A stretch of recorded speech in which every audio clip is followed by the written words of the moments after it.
Bonjour à tous, alors je vous présente ici ce fameux TCA Yoke version Boeing de Thrustmaster. Il est absolument extraordinaire. Alors, il y a des petits défauts à mes yeux, mais je les énumérerai au fur et à mesure. Franchement, regardez cet engin, c'est vraiment impressionnant. Alors, le premier petit défaut que je vois, je vais commencer par les défauts, c'est la taille. Vous voyez que j'ai un déport par rapport au bureau de 25 cm. Alors, ça tombe juste au bon niveau, au niveau des jambes. Le petit inconvénient, c'est que ça vous déporte d'autant de votre écran. Donc, j'ai donc un déport supplémentaire de 25 cm par rapport à l'écran, ce qui enlève un petit peu d'immersion. Maintenant, si vous jouez avec un casque de réalité virtuelle, c'est vraiment top.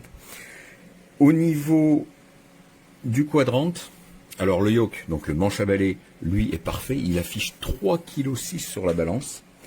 Alors le quadrant par contre lui fait un peu plus cheap avec ses seulement, j'ai relevé 530 grammes sur la balance, donc ça paraît un peu plus léger. Effectivement les plastiques paraissent moins qualitatifs et vous avez certains les boutons de reverse, donc d'inversion de poussée, vous voyez, sont un peu légers, ils font un peu fragiles, mais franchement ça reste très très bon, du très haut niveau, il n'y a aucun doute là-dessus. La souplesse, l'immersion est absolument totale. Vous avez vraiment une sensation de pilotage qui est très très proche de la réalité. Au niveau des dimensions, c'est censé être du 1 pour 1, donc à l'échelle 1, par rapport aux commandes de Boeing. Au niveau du quadrant, alors le quadrant est livré avec 4 manettes, mais vous n'avez sur le quadrant que 3 emplacements. Par contre, on peut coupler un deuxième quadrant à côté qu'il faut acheter séparément, de façon à avoir par exemple les contrôles de poussée pour un quadri-réacteur. Et ici, sur le troisième, moi j'avais le choix entre le speed brake, c'est-à-dire les aérofreins en français, les aérofreins ou bien les flaps, donc les volets. D'accord. J'ai préféré mettre les aérofreins qui sont plus touchy à gérer lors de l'atterrissage. Et puis j'ai mis en fait les flaps, les volets au niveau de la touche ici. Alors ici vous avez un joystick digital 1 0 1 0 1 0. De l'autre côté vous avez par contre un joystick analogique qui par défaut est réglé sur la caméra, donc en jeu. Ça vous permet de regarder à droite, à gauche, etc. Mais vous pouvez tout réassigner à volonté. Donc vous avez un nombre impressionnant de boutons et manettes. Ici, vous avez sur le côté droit, je vais essayer de faire le focus, la commande de train d'atterrissage, up pour le relever, down pour sortir les roues. Ici, vous avez un support pour mettre, moi j'y mets une tablette, mais vous pouvez mettre ce que vous voulez, hein, un papier simplement pour vos plans de vol, etc. Puisque ici la pince qui est sur le modèle originel n'est pas fonctionnelle, donc on ne peut pas raccrocher de papier. Au niveau des commandes, quand vous activez ou désactivez votre pilote automatique, vous pouvez sélectionner la variation d'altitude, la variation de heading, donc de direction, et votre variation de vitesse. Les boutons ici sont tous fonctionnels et réassignables, de même qu'ici sur les commandes de manette de gaz. Ici vous avez ce bouton qui vous permet donc de faire varier, là je suis en position altitude, donc de faire varier mon altitude. Alors vous avez des centaines de pieds, mais si vous tournez doucement, le logiciel va automatiquement passer en milliers de pieds. Si vous tournez vite, vous allez le faire par centaines de pieds, c'est assez long, ça dépend de la valeur dont vous voulez changer. Donc changez doucement et vous passerez en milliers de pieds, ce qui vous permettra de tourner beaucoup moins vite pour des changements d'altitude plus importants.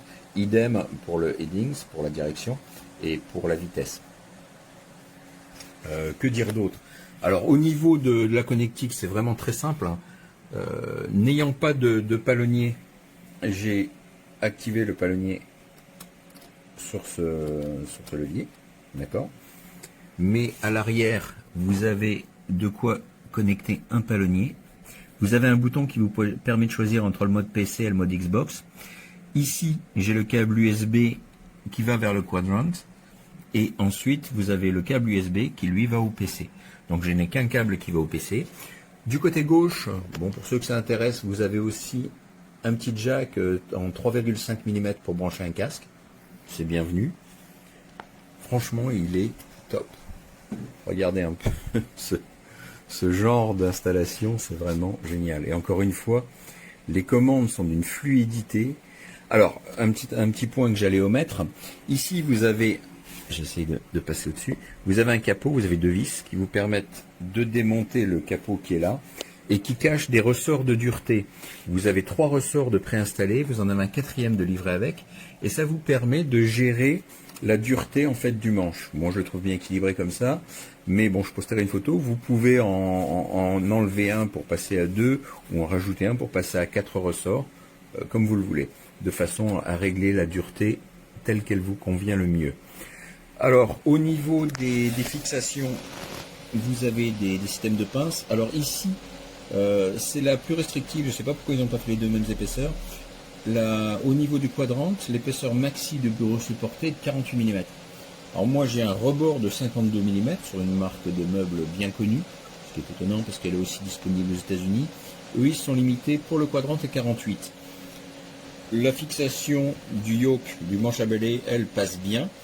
Celle du quadrante, j'étais obligé de passer en travers. Heureusement, ça n'est qu'un rebord qui fait 2 cm d'épaisseur. Donc j'ai réussi à dépasser ce rebord et à donc passer les 52 mm de mon bureau pour aller m'accrocher derrière. Il est important de fixer le quadrante parce que sinon il a tendance, comme il est assez léger, quand vous mettez les manettes des gaz à fond, il va se soulever, ça bouge, c'est pas terrible. Ça enlève de l'immersion. Alors que quand il est fixé, vous avez une impression qualitative beaucoup plus importante. Voilà, un excellent produit, franchement c'est le meilleur manche à balai que je possède.